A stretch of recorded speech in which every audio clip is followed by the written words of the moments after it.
Welcome to our platform. आज हम बात करेंगे हमारा पर्यावरण क्लास 7th की एनसीईआरटी की। सीटेट के बारे में आपको पहले ही बता दिया था कि जितने भी क्वेश्चंस बनते हों सब एनसीईआरटी से ही बनते हैं।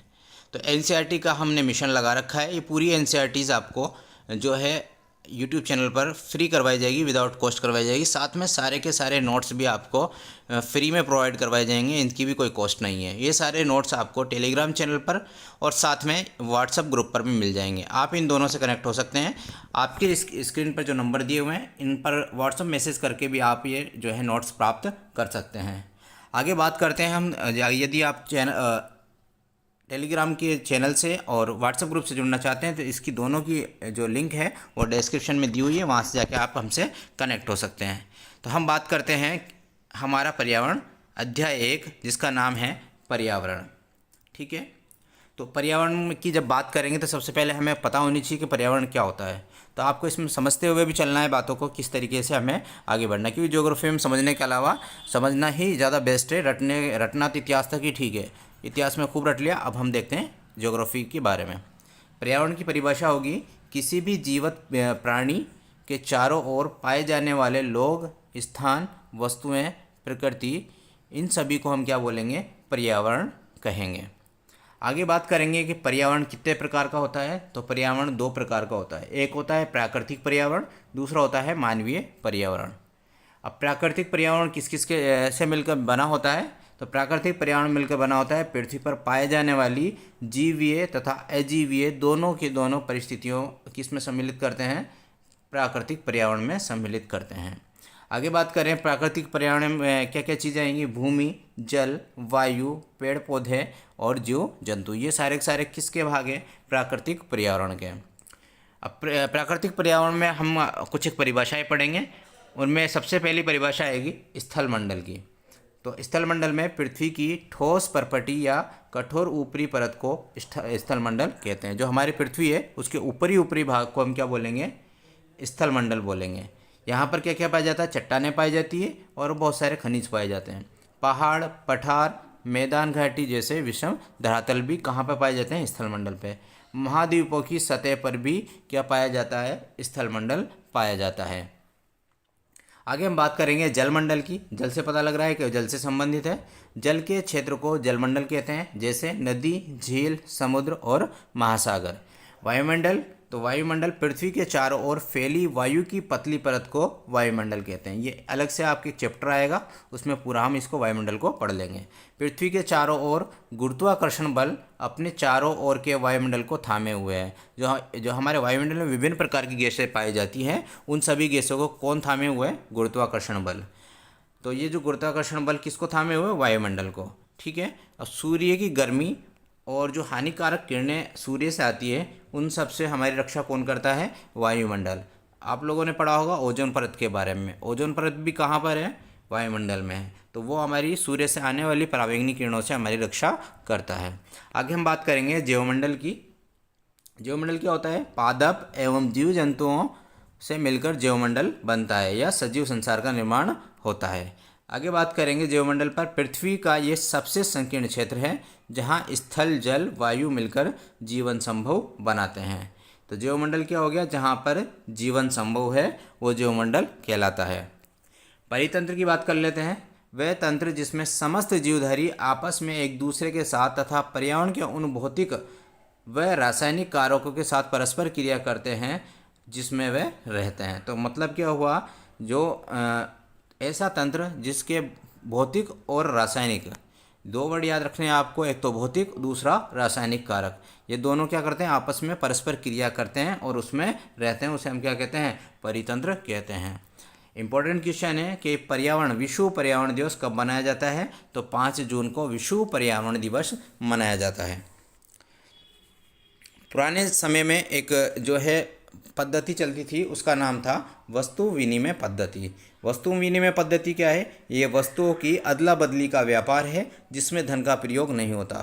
पुराने ज़माने में प्राचीन काल में क्या हुआ करता था, जो धन का विनिमय कर उसका वस्तुओं का विनिमय करते थे, एक वस्तु देते थे और दूसरी वस्तु लेते थे। पुराने ज़माने में ये चलता है। आज के ज़माने में वस्तु की जगह वस्तु नहीं देकर धन का उपयोग करते हैं, जो कि हमारे पास में रुपया पैसा है। आगे बात करेंगे हम मानवीय पर्यावरण की। मानवीय पर्यावरण क्या होता है? इसमें मानव की परस्पर क्रियाएं व उनकी गतिविधियों व उनके द्वारा बनाई गई रचनाएं सम्मिलित हैं। अब जैसे जैसे इनकी गतिविधियां हैं वो धीरे धीरे समय के अनुसार क्या होती रहती हैं, परिवर्तित होती रहती हैं।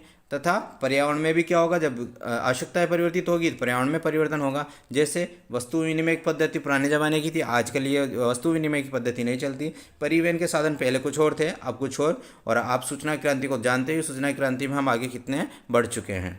आगे बात करेंगे प्राकृतिक तथा मानवीय पर्यावरण के बीच में सही संतुलन होना बहुत ज़रूरी है। मानव को पर्यावरण के साथ समरसता के से रहना चाहिए तथा उनको उपयोग करना सीखना चाहिए। यदि हम पर्यावरण का सदुपयोग नहीं करेंगे तो पर्यावरण क्या होगा, पूरा पर्यावरण खत्म हो जाएगा और साथ में हमें ही क्या होगा, नुकसान होगा। ये इतना सा था आपके फर्स्ट चैप्टर में। अब हम शुरू करेंगे सेकंड चैप्टर। यदि आपको वीडियो अच्छा लग रहा है तो वीडियो को लाइक कर दें। अगर चैनल पर पहली बार आए हों तो चैनल को सब्सक्राइब भी कर दें। और ये जो नोट्स आप देख रहे हैं, ये नोट्स आपको व्हाट्सएप चैनल पर, व्हाट्सएप ग्रुप पर और टेलीग्राम चैनल पर मिल जाएंगे। दोनों की लिंक डिस्क्रिप्शन में अवेलेबल है। अगला चैप्टर है हमारा पर्यावरण कक्षा 7 की किताब का। उसका नाम है हमारी पृथ्वी के अंदर। मतलब जो पृथ्वी है उसके अंदर क्या क्या चीज़ें हैं उनके बारे में हम इस चैप्टर में पढ़ेंगे। ठीक है, तो पृथ्वी कैसा ग्रह है? पहली बात तो पृथ्वी क्या एक ग्रह है। ये 6th क्लास की एनसीईआरटी में है, वो हम जब कवर करेंगे तो ग्रह उपग्रह वगैरह के बारे में हम वहाँ पे पढ़ लेंगे। तो पृथ्वी क्या है? गतिशील ग्रह है। अब गतिशील ग्रह है तो मतलब क्या हो, उसमें क्या हो रही है, गति हो रही है। तो इन सब के बारे में हम बात करेंगे। पृथ्वी के बारे में, पृथ्वी का आंतरिक भाग कैसा है? तो पृथ्वी कैसी है? प्याज की तरह विभिन्न संकेंद्रीय परत। मतलब क्या है, प्याज में जिस तरीके से संकेंद्रीय परत होती है, बहुत सारी, आपने प्याज देखा होगा तो उसमें बहुत सारी परतें होती हैं, उसी प्रकार से पृथ्वी में भी क्या है, परतें हैं।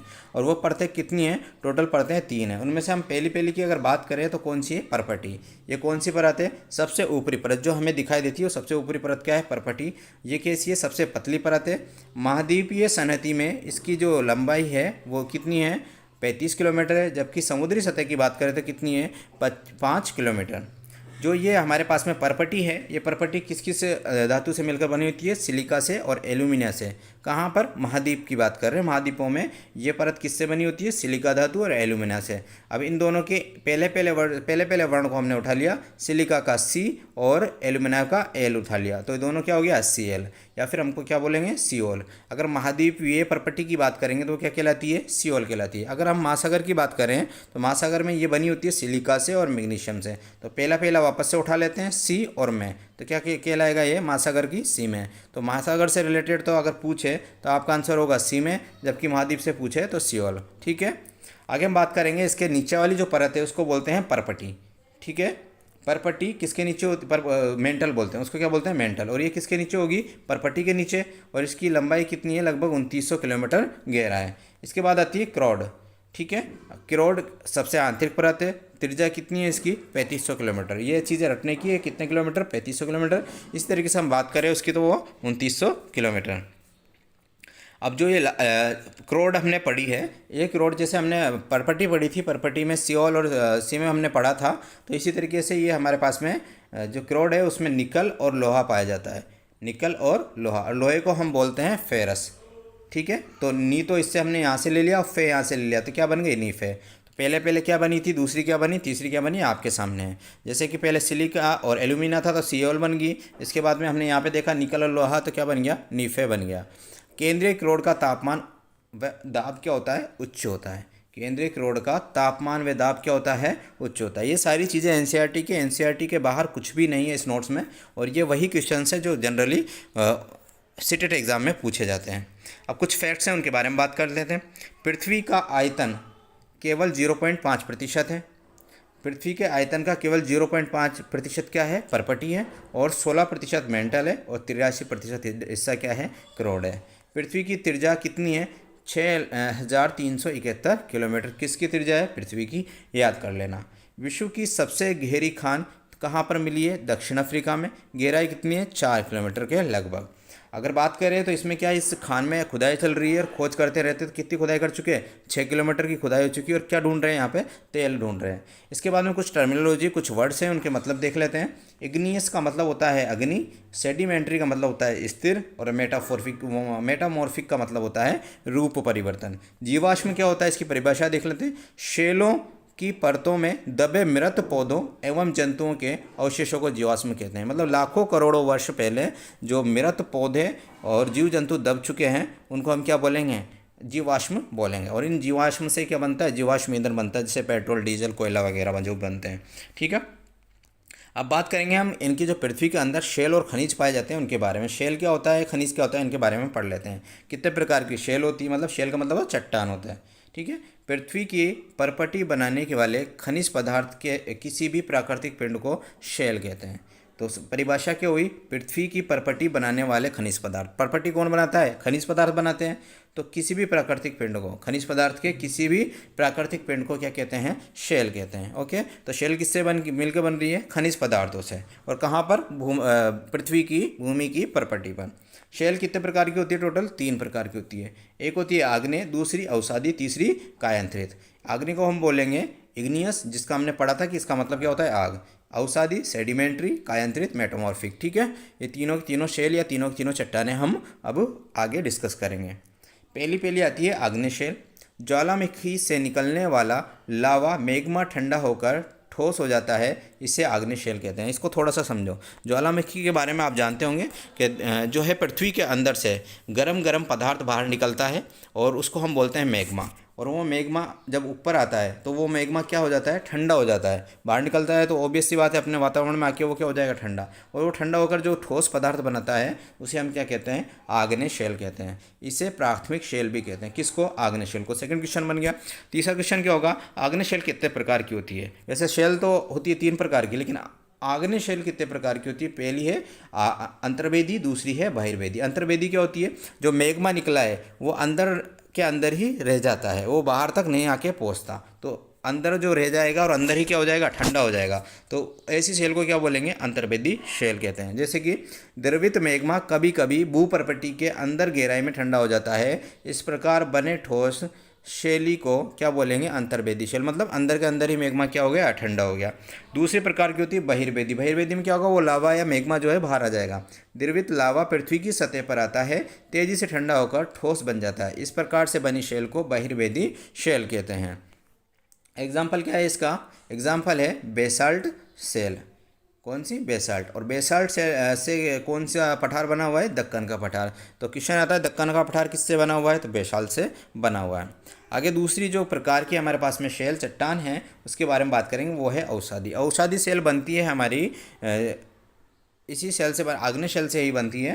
तो किस प्रकार बनती है वो देख लेते हैं। शेलें लुढ़ककर, चटककर तथा एक दूसरे से टकराकर छोटे छोटे टुकड़ों में टूट जाती है। इन छोटे कणों को अवसाद कहते हैं। जो तुमने देखा होगा कहीं पे, जैसे कोई पत्थर है, आपस में 2 पत्थर टकराएंगे तो उनके क्या बन जाता है? मिट्टी बन जाती है। तो इसी तरीके से चट्टानें भी क्या होती है? धीरे धीरे टूट जाती हैं आपस में। टूट के क्या बनाती हैं? अवसाद बनाती है। और इन्हीं अवसादों के जुड़ने से जो शेल बनती है उसे हम अवसादी शेल कहते हैं। जैसे कि ये अदृढ़ अवसाद जो हमने पढ़े हैं अभी, दबकर एवं कठोर होकर शेल की परत बनाते हैं। इस प्रकार की शेल को अवसादी शेल कहते हैं। मतलब क्या हुआ? ये जो है पुरानी जो हमने आग्नेय पढ़ी है वो तो बनती है लावा से, और ये किससे बनती है? आग्नेय से टूटकर, आग्नेय चट्टान को टूटकर वापस से क्या बनती है? ये शेल बनती है। वो कौन सी शेल कहलाती है? अवसादी। इसका उदाहरण क्या होगा? उसका तो हमने पढ़ा था कौन सा? बेसाल्ट। और इसका हमें क्या है? बलुआ पत्थर रेत के दानों से बनता है। बलुआ पत्थर किससे बनता है? रेत के दानों से। मतलब छोटे छोटे रेत के दाने मिलकर बलुआ पत्थर बन जाता है। इसी प्रकार बहुत सारे अवसाद मिलकर क्या बना लेते हैं? चट्टान बना लेते हैं। आगे हम बात करेंगे कायांतरित शेल की। कायांतरित शेल क्या? कायांतरित मतलब काया का बदलना। काया मतलब एक जगह से एक तरीके से दूसरे तरीके में परिवर्तन होना, कायांतरित शेल है। आग्नेय तथा अवसादी शेल उच्च ताप एवं दाब के कारण कायांतरित शैली में परिवर्तित हो जाते हैं। कायांतरित शैलों में परिवर्तित हो जाती है। जैसे कि चूना पत्थर का संगमरमर में परिवर्तन। ये किसका उदाहरण हो गया? कायांतरित शेल का। तीनों का उदाहरण आप याद कर लेना। चूना पत्थर का अगर संगमरमर में परिवर्तन हो रहा है तो कौन सा परिवर्तन है? वो कायांतरित शेल का। इन जो शैलों के बारे में हमने पढ़ा है, जो चट्टानों के बारे में पढ़ा है, वो कहाँ उपयोग में आते हैं? सड़कों में, घरों में, इमारतें बनाने में जो पत्थर हम काम में लेते हैं वो किससे निकलते हैं? चट्टानों से ही निकलते हैं। अब पढ़ेंगे हम शेल चक्र क्या होता है और शेल चक्र किस प्रकार कार्य करता है। शेल चक्र का मतलब है एक शेल का दूसरे में रूपांतरण, एक शेल का दूसरी शेल में परिवर्तन होने की प्रक्रिया को शेल चक्र कहते हैं। मतलब आग्नेय का किस में बन गया? आग्नेय का बना, आग्नेय का हमने देखा कि अवसाद हुए, अवसाद से क्या बन गई? अवसाद चट्टान बन गई। उसके बाद में अवसादी से कायांतरित बन गई और कायांतरित से वापस क्या बन जाता है? मैग्मा बन जाता है। अब इसी शेल चक्र को मैंने इसमें शो कर रखा है। पहले पहले मैग्मा था, मैग्मा ठंडा हुआ तो कौन सी बन गई? आग्नेय, और आग्नेय से कौन सी बन गई? अवसाद, और अवसाद से क्या बन गई? अवसादी चट्टान, और अवसादी चट्टान से क्या बन गई? कायांतरित चट्टान, और कायांतरित वापस से क्या बना देती है? मैग्मा। इसके अलावा हम बात करें अवसाद से डायरेक्ट क्या बन जाता है? मैग्मा बन जाता है। ठीक है, और बात करें आग्नेय से, तो आग्नेय से भी क्या बन जाएगी? कायांतरित डायरेक्ट भी बन सकती है। तो ये सारे के सारे क्या है? शेल चक्र है। आगे हम बात करेंगे लाल किला। लाल किला कौन से पत्थर से बना है? लाल बलुआ पत्थर। अब लाल बलुआ पत्थर कौन से तरह की चट्टान है? कौन से तरह की चट्टान का उदाहरण है वो आप मुझे बताएंगे। लगभग आगे हम बात करेंगे ताजमहल की। तो ताजमहल सफ़ेद संगमरमर से बना है। अब ये बताइए सफ़ेद संगमरमर किसका उदाहरण है? अब बात करेंगे हम खनिजों की। खनिज क्या होता है भाई? भूप्रपट्टी पे क्या पाए जाते हैं? खनिज, और खनिजों के पिंड क्या कहलाती हैं? चट्टानें कहलाती हैं, शेल कहलाती हैं। तो खनिज क्या है? खनिज के बारे में देख लेते हैं। खनिज प्राकृतिक रूप से पाए जाने वाले पदार्थ जिनका निश्चित भौतिक गुणधर्म व निश्चित रासायनिक मिश्रण होता है, उसे हम क्या कहते हैं? खनिज कहते हैं। तो किस चीज़ का ध्यान रखना है? निश्चित भौतिक गुणधर्म। एक बात याद रखना है, निश्चित भौतिक गुणधर्म और साथ में निश्चित रासायनिक मिश्रण होता है। अगर हम खनिजों की बात करते हैं, ईंधन के रूप में क्या क्या उपयोग होता है? कोयला, प्राकृतिक गैस और पेट्रोलियम। ये क्या चीज़ें हैं? ये है जीवाश्म ईंधन। इसके अलावा और भी खनिजों की बात करते हैं, लोहा, एल्यूमिनियम, सोना और यूरेनियम। तो इस प्रकार आपका ये चैप्टर है, चैप्टर नंबर 1 और चैप्टर नंबर 2 दोनों कंप्लीट हो चुके हैं। आप आज ही इस वीडियो को 1-2 बार देखें और साथ में जो नोट्स दिए हैं उनसे आपके नोट्स प्रिपेयर करें, या फिर इन्हीं की फ़ोटो कॉपी निकाल कर आप जल्दी से जल्दी इन चैप्टर्स को याद करें। पेंडिंग के लिए नहीं डालना है। यदि आपको ये वीडियो अच्छा लगा है तो आप चैनल को सब्सक्राइब कर लें, साथ में लाइक और शेयर भी कर दें। और अगर कोई सजेशन है तो आप कमेंट करके हमें बताएं, हम ज़रूर उस सजेशन पर विचार करेंगे। धन्यवाद।